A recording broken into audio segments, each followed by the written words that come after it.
préciser, alors pour le coup, le sens de la venue de la NPU, enfin, pourquoi on a répondu à cette invitation. Si on est là, on n'a absolument pas fait exprès.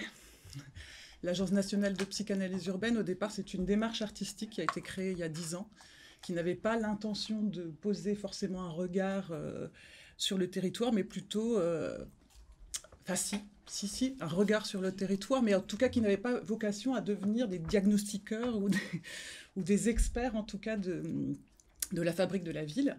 Mais il se trouve qu'il y avait le souhait, par contre, suite à la rencontre entre un artiste qui produisait des spectacles beaucoup dans l'espace public et qui interrogeait beaucoup la mémoire des lieux, et des architectes, dont un en particulier qui avait fait son mémoire et son rendu d'études en mettant en scène son diplôme par une personne de théâtre, parce que lui sentait qu'il était important de trouver d'autres façons de raconter l'architecture à travers d'autres mots, et lui, il voulait justement que ce soit les mots du théâtre. Et à travers cette rencontre, deux mots se sont collés l'un à l'autre, psychanalyse urbaine, et de manière assez spontanée, ont tout de suite fait sens pour pas mal de personnes, mais au point même de nous dépasser, puisque dès la première sortie, France Info était là, etc. C'est quoi la psychanalyse urbaine ? Et nous, on avait juste pour, dans un premier temps, poser quelques transats dans l'espace public pour créer des opérations divan. On était à l'attendez, on va y réfléchir. On va trouver. Donc depuis 10 ans, nous courons après cette appellation qui est psychanalyse urbaine. Et nous avons essayé en tout cas de travailler avec ce regard qui est de prendre la ville et le territoire comme une personne et de l'étudier ainsi, c'est-à-dire comme un organisme vivant. Alors c'est peut-être pour ça qu'après on arrive à rejoindre les questions de pourquoi est-ce qu'on a souvent des mots médicaux pour parler de la ville. Ben voilà, un organisme vivant, une entité qui a une personnalité, qui a une histoire. Et en le regardant comme ça, on s'est dit, alors je fais, voilà. On s'est donné comme ça des objectifs, donc qui étaient de se dire on va coucher les villes sur le divan, on va essayer de détecter les névroses urbaines des villes, capter l'âme de l'être-ville. Voilà, on est parti de cette hypothèse-là, il existait un être-ville, comme on peut dire des fois un génie des lieux, comme on peut dire des fois des mots comme ça qui... parfois peut-être à tendance un peu mystique, mais en tout cas dans lesquels on se retrouvait, et donc de proposer des thérapies. Donc on a monté petit à petit une équipe qui s'est agrandie. Là, vous voyez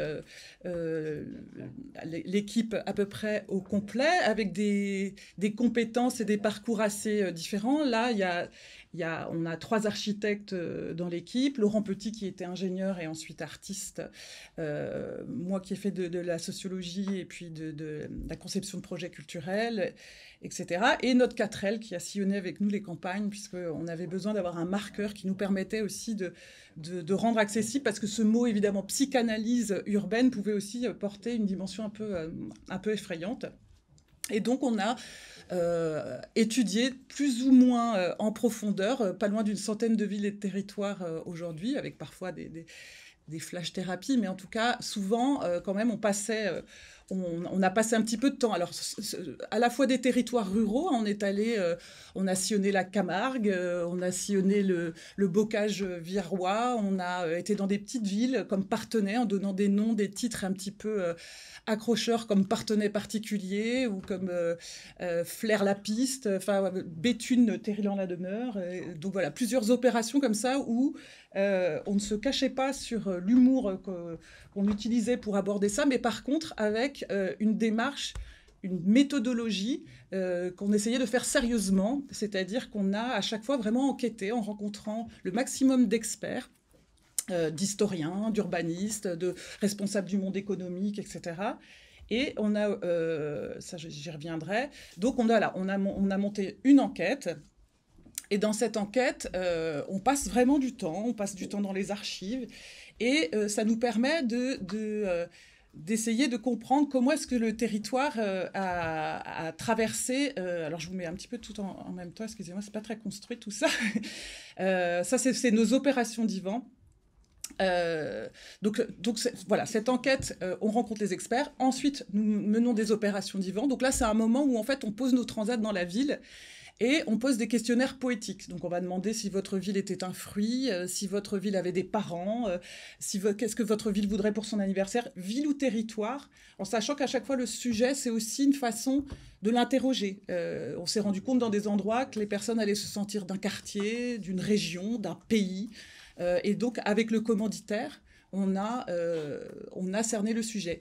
Les commanditaires émanaient beaucoup du monde culturel au départ. On a été beaucoup invités par les scènes nationales, des associations culturelles qui voulaient interroger, se dire que c'était aussi une façon d'engager une discussion avec leurs élus, avec leur ville et de lier les personnes à ça. Et petit à petit, on a été de plus en plus appelés par le monde de l'urbanisme. Et ça nous pose plusieurs questions dont je parlerai par la suite. Donc voilà, donc ça c'est ces exemples d'opérations Divan. Là on est devant la façade de la Société française à Vierzon. Et donc dans cette mise au travail, il y a ce moment où on collecte la parole, mais il y a aussi des questions qu'on va mettre au travail sous forme de jeux, de réunions publiques. On essaye de vraiment aller creuser le sujet pour ensuite porter un diagnostic. Je me suis bien gardée de le poser trop sérieusement. C'est pour ça que nous avons mis sensible, puisque notre intention, notre proposition, elle est vraiment à l'endroit d'un regard artistique qui vient questionner, qui vient poser des questions et qui après en plus a la possibilité de faire des propositions débridées sans enjeu en tout cas de notre part, mais qu'il se trouve que parfois ça vient croiser et ça vient faire mouche. Pourquoi ? Parce que comme on a vraiment étudié l'histoire, on part vraiment du principe que chaque ville est singulière, qu'il y a du commun, qu'il y a des choses qui nous relient et que dans cette histoire-là, en la faisant émerger, on va vraiment parfois pointer des endroits, alors parfois qui font mal, mais aussi parfois qui permettent de ce que nous, on appelle la personnalité, de la révéler en fait, de la montrer avec aussi un travail sur le paysage. Ce regard-là qu'on creuse de plus en plus puisqu'on travaille actuellement aussi avec un paysagiste. Donc on utilise tout un tas d'outils quand on se met au travail. Donc ça, c'est notre schéma névoconstructeur, par exemple, Camarguais. Donc ça, c'est un outil où on va... je vous parlais de chaos tout à l'heure, donc là, dans ce moment-là, on est en plein dedans, mais c'est vraiment, quelque chose qui est de la sensation du carottage, quelque chose où on prend, on sent un beat, une humeur, on sent, et toutes ces informations-là, elles arrivent, elles passent à une moulinette et elles nous permettent de dégager un portrait de l'inconscient du territoire à notre façon. On utilise d'autres outils comme on appelle la cryptolinguistique. Donc là, c'est une façon d'aller chercher les messages codés dans les noms des villes, là pour le coup, à Nonay, on s'était demandé pourquoi tant de haine. Et après être passé par tout un tas de propositions, on a enlevé tous les haines et ça a donné ah ouais. Et là, on a senti un enthousiasme dans notre proposition. On utilise beaucoup de regards aussi sur les cartes. Nous, on appelle ça la morphocartographie. Donc, certaines villes, certains territoires nous offrent des cas de morphocartographie, pas d'autres. Hein. Là, ici, il se trouve que c'était un cadeau, puisque je ne sais pas si vous voyez apparaître une première jambe en bas, un pied, une deuxième jambe de l'autre côté, 2 bras, la tête qui est donc le théâtre, et au milieu, la mairie. Qui est donc une partie du corps que je vous laisse imaginer. Et donc là, on a détecté un Goldorak. Et Goldorak, on a prolongé ensuite par d'autres super-héros qui ont pu tisser des toiles et montrer le lien social qui était nécessaire de déployer dans cette ville. Souvent, évidemment, on emprunte joyeusement au langage de la psychanalyse. Hein. Dans les cartes, on a beaucoup de cadeaux. On appelle ça là pour le coup la mairie, on appellerait ça une affirmation du moi urbain. Souvent les villes ont besoin de s'affirmer à travers aussi leur architecture. Et donc voilà, donc on a à travers ça après plusieurs façons de restituer. Donc là, par exemple, on a une conférence, des conférences plutôt désopilantes qu'on propose, mais là, pour le coup, dans des endroits parfois quand même assez étranges. Celle que vous voyez, elle était notamment à Rennes, Rennes Métropole, à 9 h du matin, devant tous les élus, le maire, etc. On venait proposer notre portrait de Rennes, on avait appelé ça les Rennes au galop, et finalement, en soulevant plusieurs problématiques et sujets qui taraudaient le territoire, cet humour-là a fait que les élus s'en sont emparés ensuite pour comment dire, dialoguer tout à fait sérieusement. En dessous, je le dis en toute humilité, sur les effets, évidemment, comme je vous dis, ce n'est que poser des questions, mais en dessous, vous voyez le point zéro. Je ne sais pas si on le voit. Voilà, on le voit un petit peu mieux ici. Le point zéro, en fait, c'est un endroit où on a travaillé sur la ville de Tours, la ville blanche, la ville du Tuffeau, et Saint-Pierre-des-Corps, la ville rouge, la ville communiste, et ces deux villes qui étaient concrètement en conflit. Et on a détecté, nous, ce qu'on appelle un PNSU, un point névrostratégique urbain, donc c'est un endroit où se cristallisent les névroses du territoire. Et c'est des points, en général, qu'il faut particulièrement tenter de soigner. Et à cet endroit-là, si la Loire déborde, il y a des bâtards d'eau qui se déploient et la ville de Saint-Pierre-des-Corps est sacrifiée au profit de la ville de Tours. Donc on s'est dit, c'est parfait comme PNSU. Et donc, on a convoqué vraiment les élus et on a fait une cérémonie de réconciliation, donc point de départ d'une spirale de réconciliation urbaine universelle. Souvent, on donne beaucoup d'ambition à nos projets, comme ça les villes, ça les regargarise. Et en fait, Nicolas Michelin, un urbaniste, est arrivé, il a dit « Merci la NPU, vous nous avez fait gagner de 5 ans de concertation avec les élus ». Pourquoi ? Parce qu'en fait, après avoir fait cette cérémonie de réconciliation, c'est la première fois que certaines personnes ce jour-là se sont parlé. On dit c'est vrai que quand même, dans l'histoire, etc. Et donc, ça a été juste un tout petit point de départ, juste d'un dialogue, en fait, sur des sujets tendus. Donc voilà, donc tout le monde s'est réconcilié ce jour-là. Et puis voilà, donc après, maintenant, on évolue pas mal dans notre pratique, c'est-à-dire qu'on essaye de faire révéler l'inconscient du territoire de façon différente. Là, par exemple, on était à Babelville, qui ne s'appelle pas du tout Babelville, c'est juste qu'on l'a entendu. On était dans le bas de Belleville et tout le monde disait Babelville, donc on l'a clairement nommé comme ça.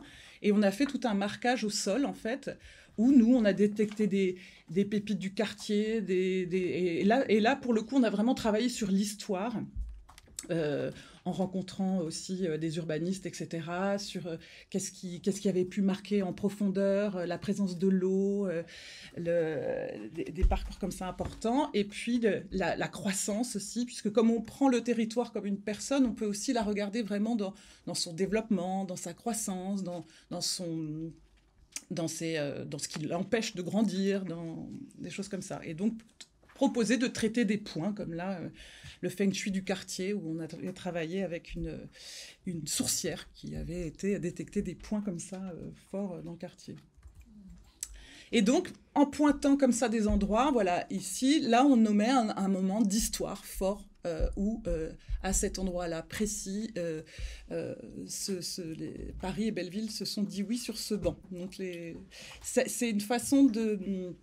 aussi, enfin moi je sais que personnellement dans ma ville, il y a plein d'éléments d'histoire que je n'ai pas. Et souvent les personnes viennent nous dire déjà merci de ça, d'avoir pu comprendre aussi, puisqu'on s'est aperçu souvent quand des équipes d'urbanistes nous invitaient à leur table pour venir réfléchir sur des projets, que l'histoire souvent n'était pas là. Elle était assez peu nommée, elle était assez peu... il y avait plutôt une façon de regarder la ville dans sa physionomie, dans son présent, dans sa façon d'être statistiquement comparée à d'autres qui avaient le même type de profil, etc. Et qu'en travaillant sur son histoire, on allait aussi travailler sur sa singularité. Pourquoi tel projet va prendre ici alors que là, pas du tout. Et je pense que voilà, la raison de petit à petit notre convocation autour de ces tables-là est souvent très très liée à ce travail sur la mémoire des lieux et leur histoire. Et puis peut-être aussi à ce travail d'opération divan, parce que les opérations divan sont un moment où en fait on essaye de ne pas être dans un rapport technique à sa ville, où on va parler des crottes de chien, de la sécurité, où on va parler de choses qui sont plutôt des murs de lamentation ou des choses qui vont mal, etc. Alors qu'on ne nie absolument pas. Et souvent, elles sont tout à fait exprimées dans nos divans. Mais il y a aussi d'autres choses qui sont exprimées dans les opérations divan qui vont être de l'ordre du lien affectif, des représentations, des projections, des fantasmes, de ce qui nous lie, des choses qui vont être... pour nous, en tout cas, qui nous mettent sur des pistes et qui éclairent peut-être parfois je ne sais pas si ça éclaire le diagnostic, mais qui en tout cas donne d'autres pistes et d'autres grilles de lecture du vécu, en fait, de chacun par rapport à la ville. Donc voilà, moi j'avais posé les questions, parce que ce matin on disait, voilà, faire intervenir, est-ce que c'est le diagnostiqueur qui a sa propre sensibilité dans son analyse et qui propose une étude scientifique? Non, nous on a pris la question tout à fait... à l'envers, c'est-à-dire que nous, on s'est interrogé sur la sensibilité du territoire lui-même, puisque comme on se permet de le prendre comme une personne, et on le prend comme un être complexe, donc on le prend comme un système qui est très, très... avec plein d'interactions, et donc on essaye en tout cas de regarder dans sa complexité. Et donc on est installé, on est installé ici, qui est donc ça c'est notre base, même si on est éclaté un petit peu partout. Donc c'est une fabrique d'art et un site expérimental d'architecture qui est à côté de Rennes, au bout du Plongeoir. Et dans cet endroit-là, on essaie aussi de fabriquer de la réflexion et de la pensée autour de qu'est-ce que c'est que faire architecture avec un S, faire ville aujourd'hui. Et donc on tente tout un tas de rencontres et d'expériences. Et là, en l'occurrence, c'était les rencontres intermondiales des nouvelles manières de faire en architecture, parce qu'on souhaitait se dire, pour fabriquer la ville, on est déjà plein de monde. Si on commençait déjà à se côtoyer, se rencontrer, peut-être accorder nos langages qui parfois sont un peu savants et inaccessibles. Donc et puis il y a tout simplement des mondes qui, à partir du moment où ils se côtoient, finalement, ils ont tout compris, alors que dans le faire, ils sont vraiment à des années-lumière. Donc c'était la première l'année prochaine. On aimerait en refaire une. Donc vous êtes vraiment invités à venir mouliner là-dessus. Moi, je pense que je vais aussi monter un sigite là-bas. C'est un endroit où vont venir s'échouer tous les... alors, c'est le cas de s'échouer. C'est vraiment dans le sens s'échouer. Ici giseront les problèmes, les questions, justement, les ratés de l'architecture et de l'urbanisme, les choses qui se sont pas bien passées, mais qu'on va traiter avec humour, j'espère. Voilà.